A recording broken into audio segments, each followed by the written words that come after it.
Bueno, es una medida de resistencia pacífica para protestar por una ley o por una actuación del gobierno que considera injusta. Esta medida la toma una parte de la población. Básicamente es lo que entendemos por desobediencia civil.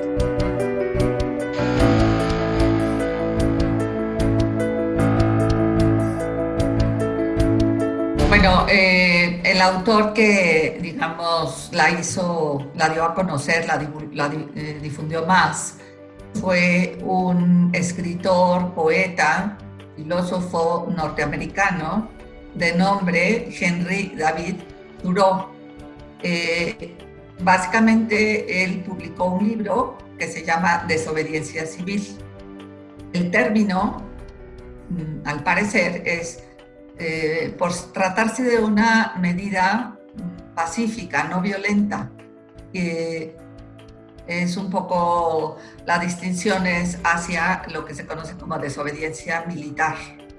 Entonces, este autor, en el siglo XIX, cuando Estados Unidos libró una guerra contra México, o más bien una invasión, en la cual la consecuencia fue que perdimos más de la mitad de nuestro territorio, él utilizó la desobediencia civil, es decir, convocó a una movilización para dejar de pagar impuestos, considerando que el uso que se le estaba dando al dinero recaudado por los impuestos era una guerra injusta. Entonces, eso finalmente, junto con la publicación del libro, fueron pues los acontecimientos principales que hicieron surgir esta figura, ¿no?, de la desobediencia civil.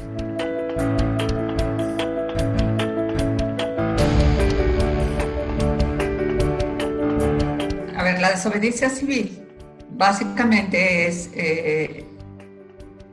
incumplir, consiste en incumplir determinadas normas jurídicas que no sean de gran, digamos, que no ocasionen un grave perjuicio a la sociedad, pero que sí le den difusión a la causa que está enarbolando, ¿verdad? Básicamente eso es. Como ejemplos, el mismo caso de este autor norteamericano, ¿no? O sea, el dejar de pagar el impuesto o más bien convocar a una movilización ciudadana para no pagar o pagar menos o algún impuesto o una cantidad determinada de impuesto equivalente a lo que el gobierno estaba gastando en la guerra contra México. Otros ejemplos es dejar de pagar el impuesto predial o algún servicio público. Concretamente se ha utilizado cuando en México lo han hecho algunos movimientos o movilizaciones ciudadanas que toman las casetas de pago en las carreteras y que dejan pasar a todos los transeúntes sin cobrarles el peaje, y este tipo de estrategias, básicamente. Una característica, o tiene dos características, además de que es una medida pacífica, no violenta. Una es la publicidad, es decir, la desobediencia civil pretende llamar la atención sobre esa causa, ¿no?, que se está defendiendo, que se está pidiendo. Y la segunda, que es un movimiento colectivo, es decir, requiere que sea una parte de la población o de la ciudadanía la que un poquito lo encabece, ¿no? O sea, es una manifestación, una medida también de descontento social. Ahora también algunos autores se discute, es controversial si eso no es un derecho. Algunos autores sí la consideran un derecho o una estrategia válida en las modernas sociedades democráticas porque precisamente es una especie de correctivo democrático, ¿no? Cuando cuando una parte de la población no se siente representada por el gobierno o por alguna medida que el gobierno ha tomado. Posteriormente, en el siglo XX, fueron famosas, se hizo también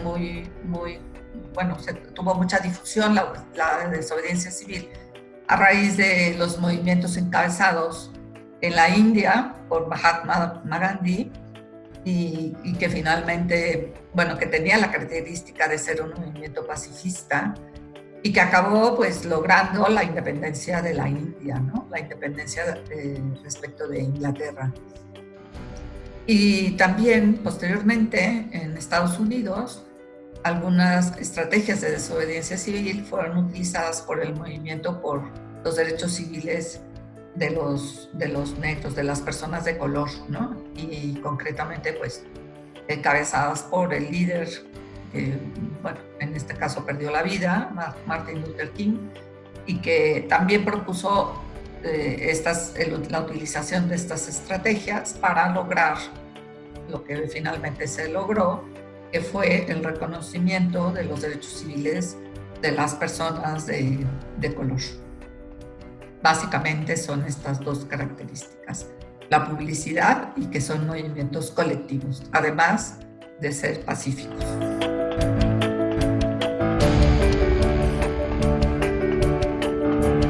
Bueno, sí hay varias características que las distinguen, aunque muchos autores o en algunos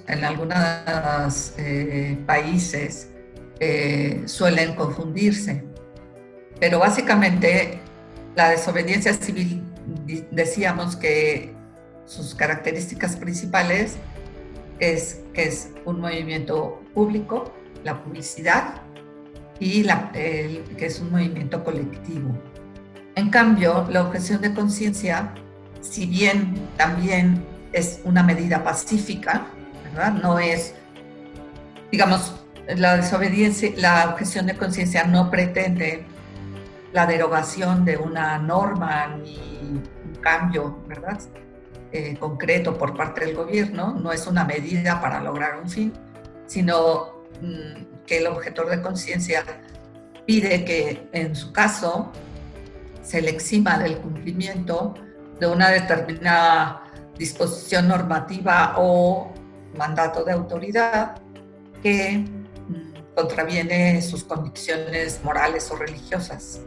Entonces, su fin es una parte importante, ¿no? en lo que se distinguen.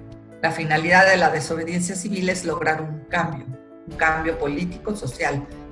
La finalidad de la objeción de conciencia es el respeto a la libertad, a la propia libertad religiosa de pensamiento y de conciencia. Además de ello, de que se distinguen por la finalidad, la objeción de conciencia es personal, es decir, aun cuando también puede ser titular del derecho de objeción de conciencia una persona moral, no estamos hablando de un movimiento colectivo, no es una movilización ciudadana. Y esto también hace otra diferencia, pues muy importante. En cuanto a la naturaleza jurídica, la objeción de conciencia es un derecho derivado de la libertad o de los derechos, del derecho humano de libertad religiosa, de pensamiento y de conciencia, reconocido al más alto nivel por los instrumentos internacionales o los tratados internacionales de derechos humanos y las constituciones de los distintos países. En cambio, la desobediencia civil, pues al ser una transgresión al derecho, se duda o se cuestiona su naturaleza jurídica. Más bien es considerada como una estrategia política. Esto también es importante, que distingue, ¿no?, a la desobediencia civil y a la objeción de conciencia. Por otro lado, también la objeción de conciencia, pues es pedir que es una especie como de, el objetor de conciencia está dispuesto a realizar, ¿no?, una prestación alternativa para, digamos, no, o sea, para que se respete el principio de autoridad, ¿no? Y el Estado de Derecho. En cambio, en la desobediencia civil, pues no existe esa posibilidad, no se plantea, ¿no?, el realizar una tarea alternativa, ¿no? Entonces, yo creo que son las principales diferencias que encontramos en estas figuras. Muchas veces se les ha confundido porque hay movimientos que comienzan siendo de opresión de conciencia y acaban siendo movimientos de desobediencia civil, como sucedió en España con el servicio militar obligatorio. Los primeros casos fueron auténticos objetores de conciencia, los que se negaban a prestar un servicio, pues que, por un lado, a recibir un entrenamiento militar